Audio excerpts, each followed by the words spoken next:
Chapter number 2 राष्ट्रीय आय का लेखांकन समष्टि अर्थशास्त्र का पार्ट 2 है।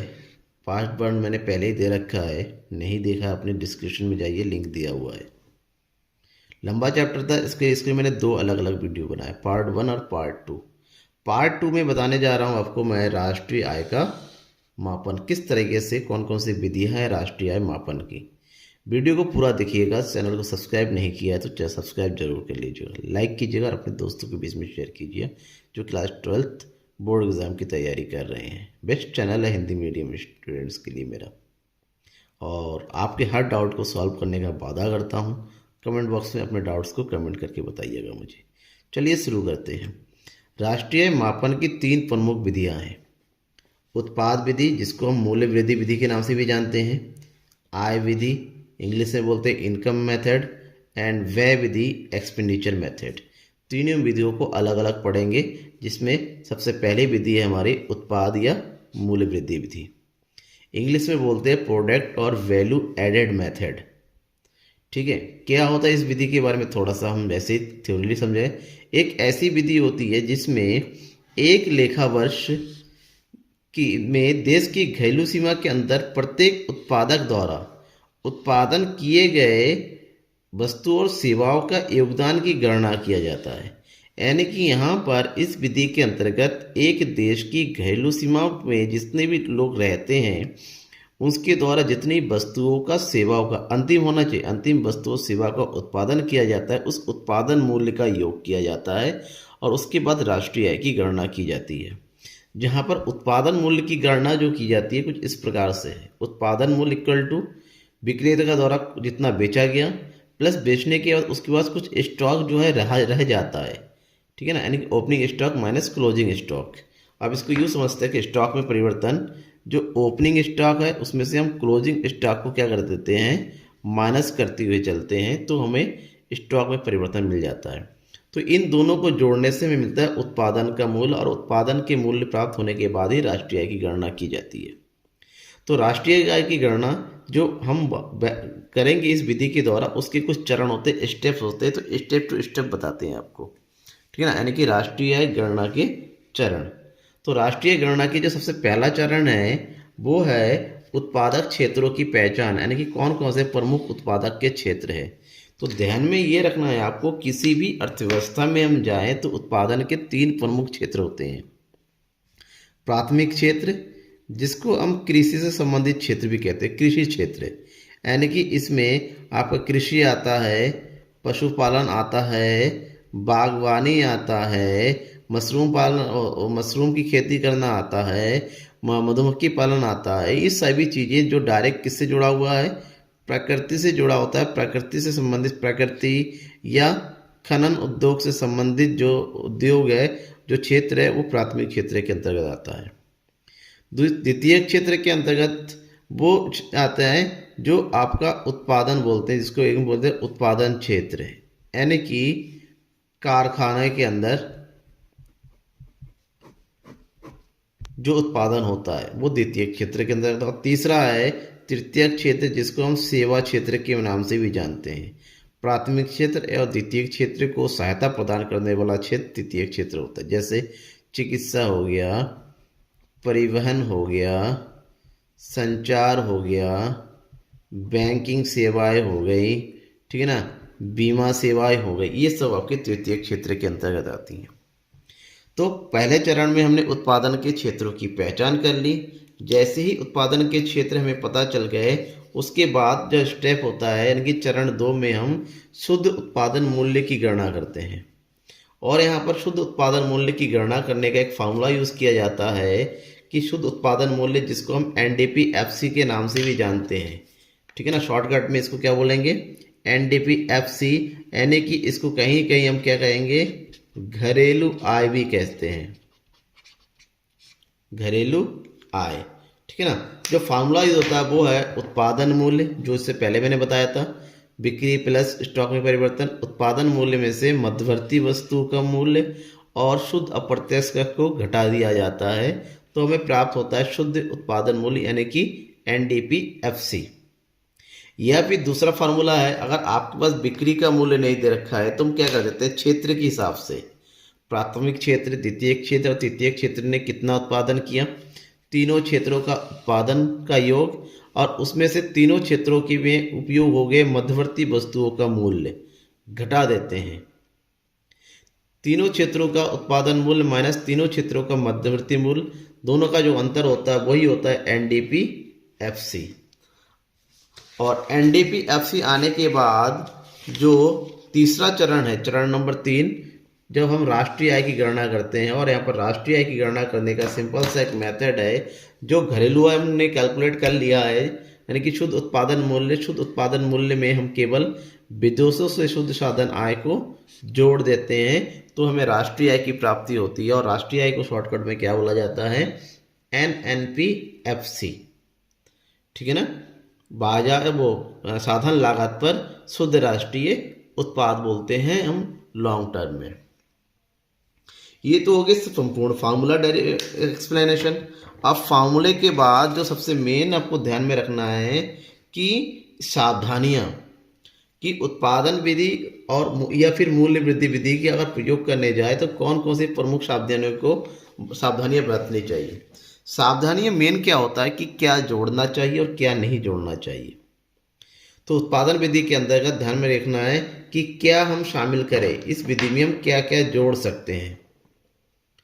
पुरानी वस्तुओं का क्रय विक्रय करने की जो दलाली होती है, यही कमीशन होता है। यानी यूँ कहें कि पुरानी वस्तुओं का क्रय विक्रय से संबंधित अगर आय है तो उस आय को हम जोड़ते हैं। स्व उपभोग के लिए अगर आपने उत्पादन किया है तो उसका कोई ना कोई मूल्य जरूर होता है। अगर आपने उत्पादन नहीं किया होता तो कहीं से खरीदते, तो यानी कि स्व उपभोग के लिए यानी खुद के उपभोग के लिए जो भी उत्पादन किया जाता है उसका मूल्य भी राष्ट्रीय आय में शामिल करते हैं। स्वयं के घर का किराया, घर चाहे खुद का हो या किराए का हो, उसका एक मूल्य जरूर होता है और इस मूल्य को राष्ट्रीय आय में शामिल किया जाता है। स्वलेखा उत्पादन का मूल्य यानी कि स्वयं के उपभोग के लिए, स्वयं के प्रयोग के लिए वस्तु का उत्पादन किया जाता है, उसका मूल्य भी हम राष्ट्रीय आय में जोड़ते हैं। जबकि कुछ चीज़ें ऐसी हैं जिसको हम राष्ट्रीय आय में शामिल नहीं करते हैं, जैसे मध्यवर्ती वस्तुओं का मूल्य शामिल नहीं करते हैं। अगर इसको शामिल कर लिया तो दोहरी गणना हो जाती है। फॉर एग्जांपल, जैसे हम कैलकुलेट कर रहे हैं तो हमने क्या करना है, चीनी हमारी अंतिम वस्तु है, चीनी का कीमत है हमारा 500 रुपये कुंटल। ठीक है ना, हमने जोड़ दिया। वहीं पर हमने क्या कर दिया, चीनी बनाने के लिए गन्ने का उपयोग हो गया और गन्ने को किसान ने बेचा जो है 300 रुपये कुंटल के हिसाब से। तो हमने क्या किया, इसको भी शामिल किया, इसको भी शामिल किया, टोटल कितना रुपए शामिल हो गए, 800 रुपये। तो ये गलत है क्योंकि वास्तविकता में जो है इस 500 रुपये में 300 रुपये का मूल्य शामिल है। अगर हमें गन्ने का मूल्य शामिल करना है तो 300 रुपये गन्ने का मूल्य लेंगे और इसका केवल कितना रुपये लेंगे, 200 रुपये लेंगे, तब जाके 500 के बराबर होगा। तो इस चीज़ से बचना है, हमें मध्यवर्ती वस्तुओं का मूल्य लेना है, केवल नहीं लेना है केवल अंतिम वस्तु का मूल्य लेना है। पुरानी वस्तुओं किराए विक्रय का मूल्य शामिल नहीं करते। हाँ, इससे कोई इनकम होती है तो उसको शामिल करेंगे। और स्व उपभोग सेवाओं का मूल्य शामिल नहीं करते हैं। आपके खेत में आप खुद काम कर रहे हैं तो आप अपने काम का किस हिसाब से जो है लागत लगाएंगे, तो इसकी गणना करना बहुत मुश्किल होता है। इसलिए स्व उपभोग सेवाओं का मूल्य भी शामिल नहीं किया जाता है। और इसी विधि में एक टॉपिक क्वेश्चन आ जाता है, दोहरी गणना की समस्या से क्या मतलब है। दोहरी गणना की समस्या का मतलब होता है राष्ट्रीय आय के आकलन में या राष्ट्रीय आय के कैलकुलेशन में अगर किसी वस्तु और सेवा का मूल्य एक से अधिक बार शामिल हो जाता है तो उसे दोहरी गणना कहते हैं। जैसे कि मैंने अभी एग्जाम्पल दिया कि आप चीनी को अंतिम वस्तु समझ के चीनी का मूल्य जोड़ रहे हैं 1000 रुपये, तो चीनी बनाने के लिए गन्ने का उपयोग होता है और गन्ने को खरीदा गया जो है 300 रुपये में। तो जब हम राष्ट्रीय कैलकुलेट करते तो क्या करते रहे हैं, 1000 प्लस 300 यानी कि टोटल मूल्य हो गया 1300। तो ये गलत है, इसको बोलते हैं दोहरी गणना। क्यों, चीनी में ये 300 रुपये का मूल्य ऑलरेडी जुड़ा होता है, चीनी की लागत में जुड़ा हुआ रहता है। सो इस मूल्य को जोड़ने की जरूरत नहीं है, हम केवल अंतिम वस्तु के मूल्य को जोड़ लेंगे। तो यहाँ पर दोहरी गणना की समस्या होती है जिसको हमें दूर करना चाहिए। नेक्स्ट मेथड है इनकम मेथड यानी कि आय विधि। आय विधि मतलब किसी भी देश के जो सामान्य नागरिक है वो लोग अपनी जितनी भी साधन से सेवाएं देके जो आय की अर्जित करते उन आयों का योग आय विधि के अंतर्गत होता आता है। तो इसको यूँ समझें कि उत्पादन के विभिन्न साधनों द्वारा उत्पादन में उनकी सेवाओं के प्रतिफल स्वरूप अर्जित किए जाने वाले साधन आयों का योग, जो भी साधन आय मिलती है उनका योग, और विदेशों से प्राप्त साधन आय का जोड़ राष्ट्रीय आय प्राप्त करते हैं। ठीक है ना, यानी कि देश के अंतर्गत जितनी भी साधन आय उनका और विदेशों से जो साधन आय मिलता है उनका टोटल जो है राष्ट्रीय आय प्राप्त होता है, और इस विधि को हम आय विधि कहते हैं। यानी कि इस विधि के अंतर्गत अगर राष्ट्रीय कैलकुलेशन करें तो कुछ इस तरह से कैलकुलेट करेंगे। सबसे पहले जितनी भी साधन आयों का जोड़ेंगे तो वो बनता है आपका घरेलू आय, NDP-FC। अब NDP-MC को अब यूँ समझें कि जितनी भी साधन आय है, जैसे मजदूरी वेतन प्लस लगान या किराया प्लस लाभ प्लस ब्याज प्लस मिश्रित आय, इन पांचों प्रकार की साधन आय को जोड़ेंगे तो बनता है घरेलू आय, और घरेलू आय से बाद में जो है राष्ट्रीय आय की प्राप्ति की जाती है। यानी कि NDP-FC को बनाना होता है NNP-FC। इसके लिए NDP-MC यानी कि घरेलू आय में विदेशों से साधन आय को केवल जोड़ दीजिए। इजी मेथड होता है, आय जल्दी कैलकुलेट किया जा सकता है, इसलिए बिल्कुल सिंपली समझ में आ गया कि घरेलू आय में विदेशों से साधन आय जोड़ दीजिए, राष्ट्रीय आय की प्राप्ति आपकी हो जाएगी। इस तरीके से ध्यान में ये रखना है कि कुछ चीज़ें हैं जैसे मजदूरी वेतन क्या है, लगान किराया क्या है, लाभ क्या है, ब्याज क्या है, मिश्रित आय, उसको हम थोड़ा सा समझ लेते हैं। सबसे पहले बात करते हैं मजदूरी या वेतन की। मजदूरी वेतन यानी कि कर्मचारियों का पारिश्रमिक हेडिंग के अंतर्गत ये आता है, और कर्मचारियों का जो पारिश्रमिक होता है वो कई तरीके होता है। एक हो सकता है आपका नगद मजदूरी, यानी कि काम के बदले में जो नगद रूप में दिया जाता है, आपके अकाउंट में आ जाता है, आपको दिया जाता है वो चीज़। आपके काम करने के बदले में मालिकों के द्वारा आपके PF फंड में या अलग अलग योजना में कुछ पैसा जमा करते हैं, वो भी आपकी सैलरी का हिस्सा होता है। रिटायरमेंट के बाद आपका जो पेंशन मिलता है वो भी आपकी सैलरी के हिसाब से होता है। सैलरी के अलावा भी आपको बोनस मिलता है बीच बीच में, आपको रहने के लिए फ्री घर दिया जाता है, आपको आने जाने का भाड़ा दिया जाता है, ठीक है ना, लंच दिया जाता है। ये सब चीज़ भी आपकी पारिश्रमिक का ही हिस्सा होता है, जो कि राष्ट्रीय आय में जोड़ा जाता है। इसके बाद जो नेक्स्ट टर्म है लगान या किराया, क्या होता है, जो भूमि स्वामी होते हैं या भवन के स्वामी होते हैं उनको उसके उपयोग के बदले में जो किराया मिलता है उसे लगान या किराया बोलते हैं, जो कि जोड़ते हैं। नेक्स्ट टर्म है लाभ। लाभ क्या होता है, जो भी उद्यमी या साहसी होते हैं वो अनिश्चितता और जोखिम वहन करने के बदले में उनको जो प्रतिफल स्वरूप मिलता है उसको लाभ कहते हैं।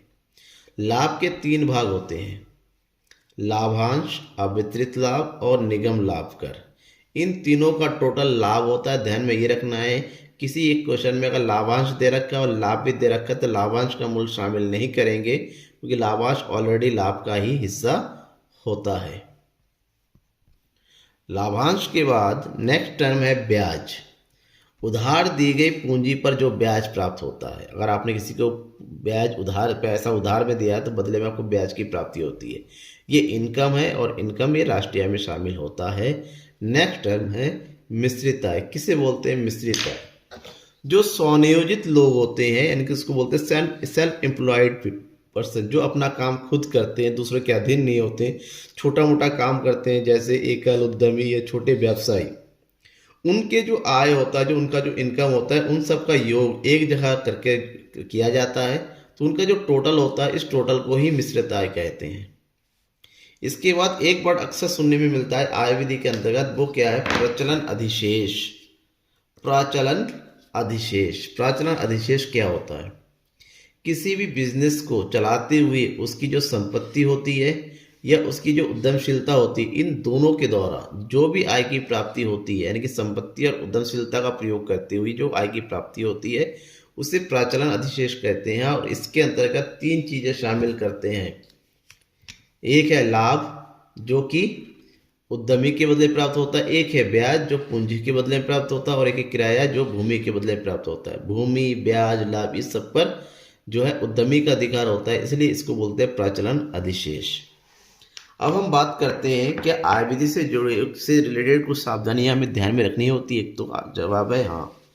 इस विधि में भी कुछ सावधानियां ध्यान में रखनी है कि क्या जोड़ना चाहिए क्या नहीं जोड़ना चाहिए। सबसे पहले पुरानी वस्तुओं की बिक्री से अगर कोई आय प्राप्त होता है वो शामिल नहीं करते हैं। हस्तांतरण भुगतान जैसे पेंशन हो गया, वजीफा हो गया, छात्रवृत्ति हो गई, वृद्ध पेंशन हो गई, ये सब चीज़ राष्ट्रीय आय में शामिल नहीं करते क्योंकि ये एक पक्षीय भुगतान होता है जो सरकार के द्वारा दिया जाता है। शेयर या बॉन्ड्स की बिक्री शामिल नहीं होती है। अवैध क्रियाओं का से अर्जित आय भी शामिल नहीं हो जाता है क्योंकि आय के सोर्स का पता नहीं होता है तो ये अवैध होता है, इसलिए शामिल नहीं करते। आरोपित या अनुमानित किराया चाहे मकान मालिक के घर का हो या नहीं हो, ये राष्ट्रीय आय में शामिल होता है। अप्रत्यक्ष कर को राष्ट्रीय आय से शामिल नहीं करते हैं, घटा दिया जाता है। निगम कर, आयकर, ये साधन आय होती है, साधन आय का हिस्सा होता है, इसलिए इसको आय विधि में शामिल करते हैं राष्ट्रीय आय में। और स्वउपभोग के लिए उत्पादन राष्ट्रीय आय में शामिल करते हैं। और यात्रा भत्ते जो मिलता है वो राष्ट्रीय आय में शामिल नहीं करते हैं। ठीक है ना, ये कुछ चीज़ें ध्यान में रखना है आपको कि क्या शामिल करना है और क्या नहीं करना है। बात करते हैं तीसरी और लास्ट विधि, व्यय विधि की, एक्सपेंडिचर मेथड।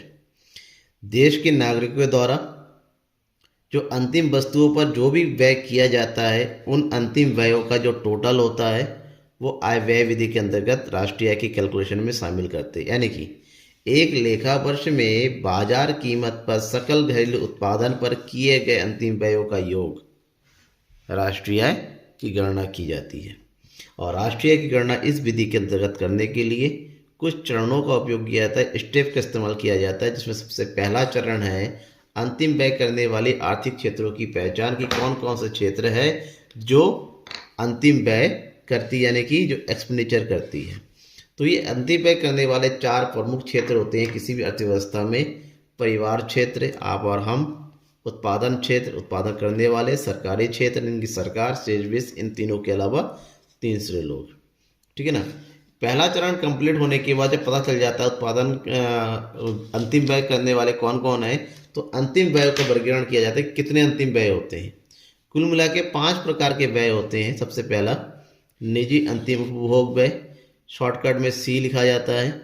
सरकारी अंतिम उपभोग व्यय, शॉर्टकट में जी लिखा जाता है।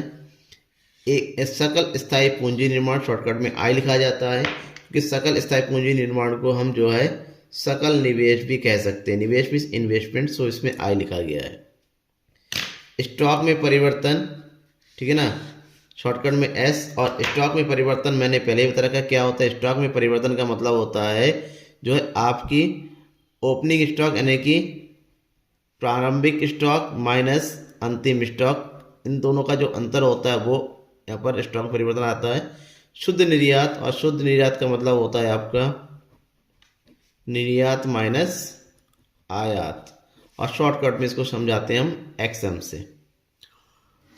अंतिम व्यय के वर्गीकरण के बाद जो नेक्स्ट स्टेप है वो है अंतिम व्यय की गणना। अंतिम व्यय यानी कि जीडीपी एमपीएम के कुल अंतिम व्यय, जीडीपी एमपी कह सकते हैं, जिसमें हमें जितने भी अंतिम व्यय जो 5 प्रकार के अंतिम व्यय उनको टोटल कर देना है। निजी अंतिम उपभोग व्यय, सरकारी अंतिम उपभोग व्यय, सकल स्थायी पूंजी निर्माण, स्टॉक में परिवर्तन और शुद्ध निर्यात। इन 5 प्रकार के व्ययों को जोड़ेंगे तो अंतिम व्यय मिलेगा जिसको जीडीपी एमपी कहेंगे। ये शॉर्टकट में कहते हैं जीडीपी एमपी बराबर सी प्लस जी प्लस आई प्लस एस प्लस एक्सएम।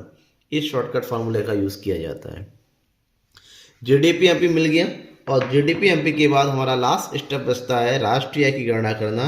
और राष्ट्रीय आय की गणना करने के लिए जो जीडीपी एमपी मिलता है उसमें हम मूल्यह्रास यानी कि डेप्रिसिएशन को घटा देते हैं, शुद्ध अप्रत्यक्ष कर को घटा देते हैं और विदेशों से प्राप्त शुद्ध साधन आय को जोड़ देते हैं। यानी कि मूल्यह्रास और शुद्ध अप्रत्यक्ष कर को घटाकर विदेशों से प्राप्त शुद्ध साधन आय को जोड़ेंगे तो हमें मिल जाएगा राष्ट्रीय आय एनएनपी एफसी। ठीक है। और लास्ट में हम पढ़ेंगे कि व्यय विधि से संबंधित कौन कौन सी सावधानियां होती है। व्यय विधि के अंतर्गत जो प्रमुख सावधानियां वो है कि व्यय विधि में केवल अंतिम व्यय को ही शामिल किया जाता है, मध्यवर्ती व्यय को शामिल नहीं करते हैं। यानी कि मध्यवर्ती वस्तु पर किया गया व्यय शामिल नहीं होता है, केवल अंतिम वस्तु पर किया गया व्यय ही शामिल होगा। पुरानी वस्तु पर किया गया व्यय शामिल नहीं होता है क्योंकि पुरानी वस्तु ऑलरेडी पहले एक बार बिक चुकी होती है, उसका मिल शामिल हो सकता है, तो इसके दोहरे जो है मूल शामिल नहीं करना है हमें। शेयरों और बांडों पर किया गया व्यय शामिल नहीं होता है और हस्तांतरण भुगतान भी शामिल नहीं होता है। इतनी चीज़ों को ध्यान में रखना है, ठीक है ना। इससे रिलेटेड कोई भी आपको डाउट अगर मन में होता है तो बेहिचक मुझे कमेंट बॉक्स में कमेंट करके बताइए, मैं इसको सॉल्व करने की पूरी पूरी कोशिश करूँगा। रही इसकी न्यूमेरिकल की बात, इसके लिए मैं नेक्स्ट एक और वीडियो लेके आऊँगा। Thank you.